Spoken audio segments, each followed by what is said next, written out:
Okay, so obviously there was a part 1 and a part 2. I'm sorry about that.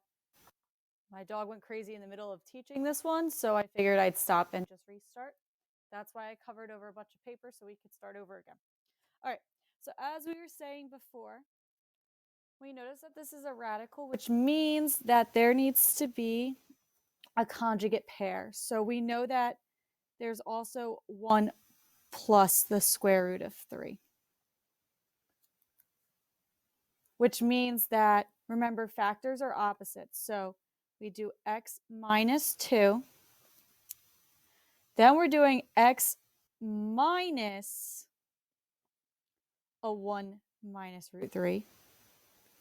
And an x minus a 1 plus root 3.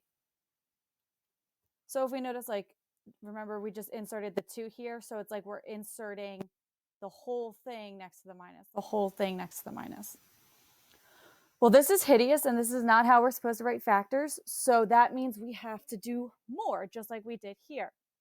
But we have to do one thing before we start multiplying, and that is to distribute the negative to make these parentheses less messy. So we still have the x minus 2, but now we have an x minus 1 plus root 3 and an x minus 1 minus root 3. Again, we can't have radicals in factors, so we are going to multiply this one and this one together, because as we know, if these were the roots, it came from some kind of quadratic. So these are 3 terms by 3 terms. So right here, I'm going to make a 3 by 3 box.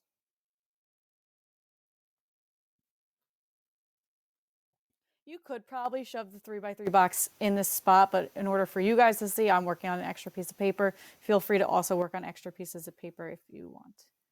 So now we have, oh, this wasn't bugging me. An x, a minus 1, and a root 3, and an x, a minus 1, and a minus root 3. Signs are really important here, because x times x is x squared, x times negative 1 is negative x times root 3 is root 3x. Yeah, that looks messy. Don't worry about it. Watch what's going to happen. Then we have a negative 1 times an x, which is a negative x. A negative 1 times a negative 1 is a positive 1. A negative 1 times a root 3 is a negative root 3. Negative root 3 times an x is a negative root 3x.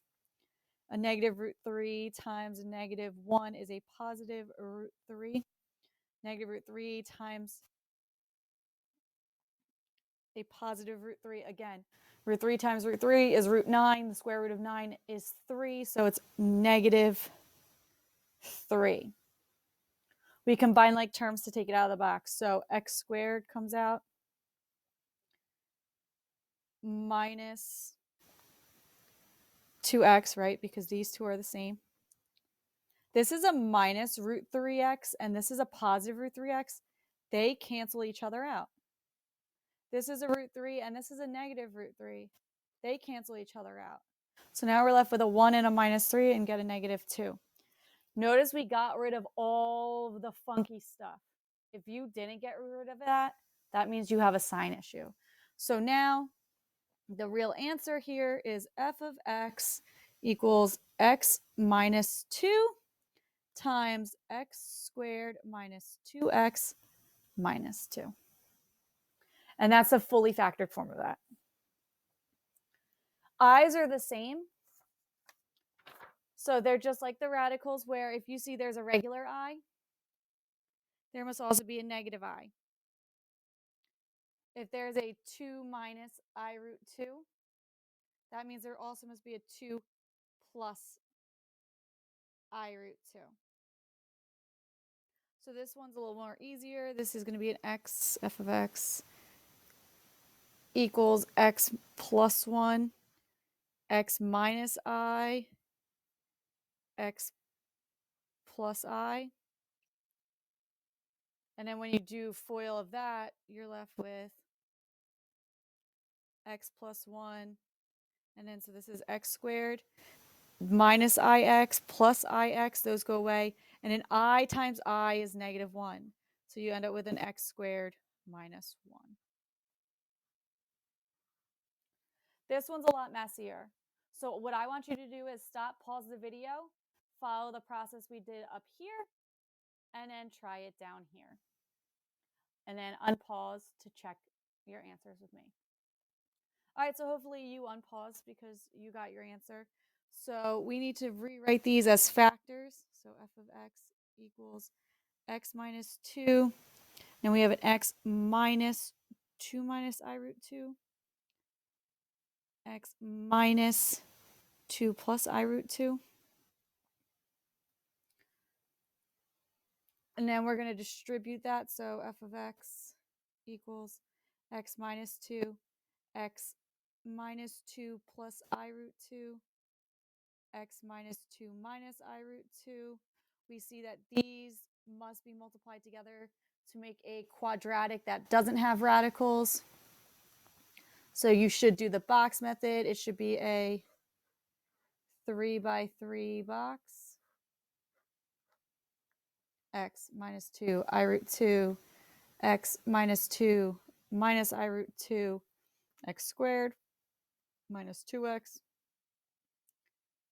I root 2x, negative 2x, positive 4, minus 2I root 2, minus x root 2x, plus 2I root 2. And then this is negative I root 2 times positive I root 2. Well, I times I is negative 1. So negative 1 times negative is a positive 1. So then we just have a root 2 times a root 2, which is root 4, which is regular 2. X squared, these two are like terms, so minus 4x. These two cancel. These two cancel. And then plus 6. So then it ends up, your final answer is f of x is x minus 2, and then x squared minus x plus. Remember, this is all just factored form. We're just doing factored form. We're not doing standard form yet until right now. So here, if we want to determine the standard form of a polynomial given some zeros, we're going to do the same exact thing we did up here, but then just keep box methoding on until we have no factors and it's one big standard form of the equation. So for this first example, it's the one up here. So we wrote that this was f of x equals x minus 5, x minus 2, x minus 2 times x minus 2. And what we would do is box method 2 of them, then box method the next, and then box method the next. So I'm going to do this real quick because these are the number ones and we really want to focus on the other ones. But I'll start with x minus 5 times x minus 2 with just foiling because that's easy. So that's an x squared minus 7x plus 10. And I'm just going to FOIL these two also, which is an x squared minus 4x plus 4. I already combined the middle terms in my head because we've been FOILing since Algebra 1 class. You should know how to do that. This you shouldn't know how to do right away. 3 terms by 3 terms. Oh, that's easy. I could do a 3 by 3 box method to get this final answer.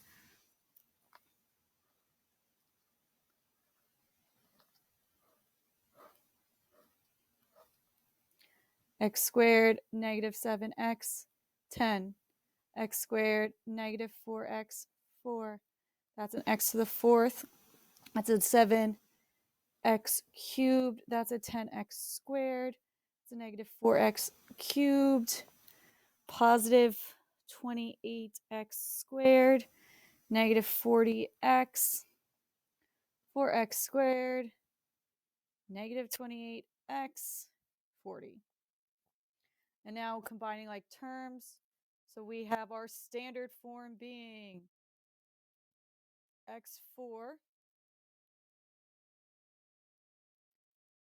negative, so that's negative 4 minus 7, negative 11x cubed.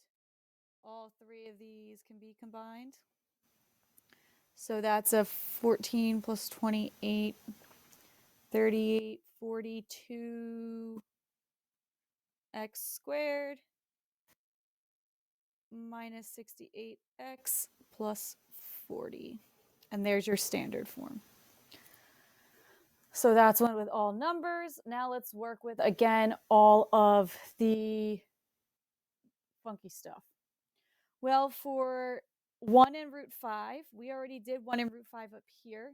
So we see that we have factored form being x minus 1 times x squared minus 5. So all we have to do is FOIL this, or box method it if you choose. I'm going to FOIL, so that's x cubed negative 5x negative x squared plus 5. I was an idiot and I didn't put it in the right order. So for my final answer, I'm going to put it in the right order. So that's x cubed minus x squared minus 5x plus 5. And there's that standard form. Note that in the standard form, again, just like factored form, there's no square roots of anything. There's no i's of anything. These are all full numbers. Let's take a look at this example right here, the 2 and the 1 minus root 3. Well, we know instead of 1 minus root 3, there's also 1 plus root 3 because these are conjugates. We found the fully factored form up here. So here's the fully factored form. Now we need the standard form, so that means we need to multiply, oh, you couldn't see that, sorry. This trinomial by this binomial, so that's a 2 by 3 box.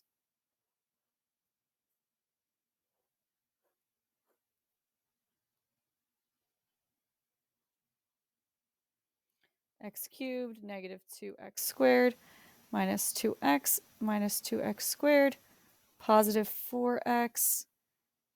This is just multiplication, guys. And now our final answer is to combine like terms. So x3 minus 4x squared plus 2x plus 4. Hope you're getting the hang of this because box method is very helpful.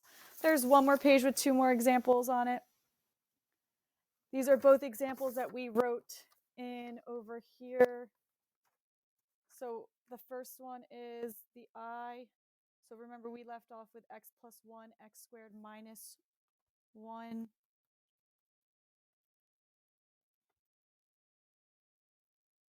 As the factored form. So because we have factored form, now we want our standard form. So because this is just a 2 by 2, you could do a 2 by 2 box. I'm going to FOIL it. So that's x cubed minus x plus x squared minus 1. Again, I didn't put it in the right order. So cube, then squared, then first power, then constant. And the last one, if you flip the page to the other one, we found that the factored form of this was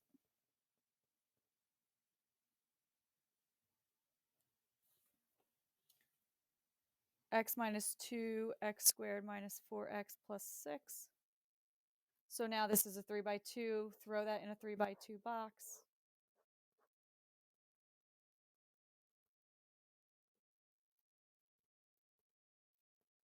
X cubed negative 4x squared, 6x, negative 2x squared,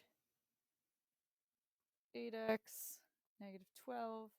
So our standard form is x cubed negative 6x squared, 14x minus 12. And ta-da! So that's our lesson to go from one to the other. You don't have any other work or problem sets to do for this, but keep this in the back of your mind because it will pop up in our upcoming project.